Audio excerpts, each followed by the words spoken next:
This is Matt Walsh with your Minute with the Mayor for Friday, May 8th. City governments in Iowa operate on a fiscal year that runs from July 1st through June 30th of the following year. Each city must turn in their annual budget to the county auditor no later than March for their upcoming budget year, which again begins in July.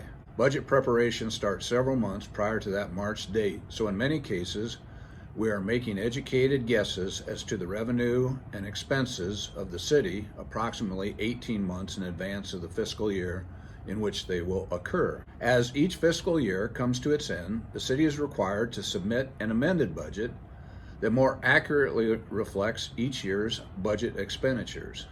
The city held its public hearing for its fiscal year 20 budget back on February 11th of 2019. This year's budget was initially set prior to the 2019 flooding and the 2020 coronavirus. This means that we hadn't anticipated the costs associated with last year's flood or the lost revenue from COVID-19. The accounting term for this budget rebalancing is to true up your budget.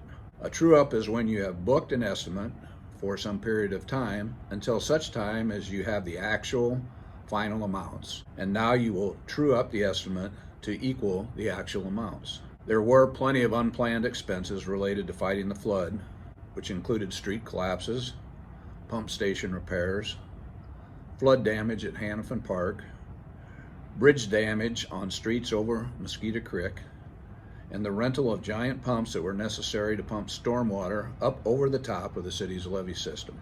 City revenues were impacted by the economic shutdown as a result of the virus. We estimate that COVID-19's impact affected local option sales tax in the amount of $1.6 million. The Mid-America Center had to shut down and cancel many events, a revenue impact of $1.2 million.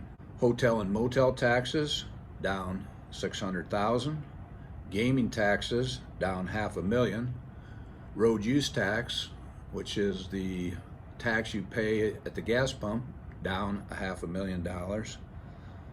Interestingly, ambulance fees are way down. Less people are going to the hospital, and I don't know if that's a reaction to the fact of the virus maybe in the hospital, but we are estimating police, fire, and ambulance fees down by $300,000. Recreation, which includes our pools, our golf course, and our sports recreation leagues, down $200,000, and $300,000 in sewer rental fees and Bass Pro rent. Total COVID impact is $5.2 million. The city will schedule its public hearing for June 8th to true up and amend our fiscal year 2020 budget. We hope that after two unplanned disasters within one single budget year, that we can count on the federal government for some financial assistance. That's your Minute with the Mayor. Have a good weekend and do something kind for somebody.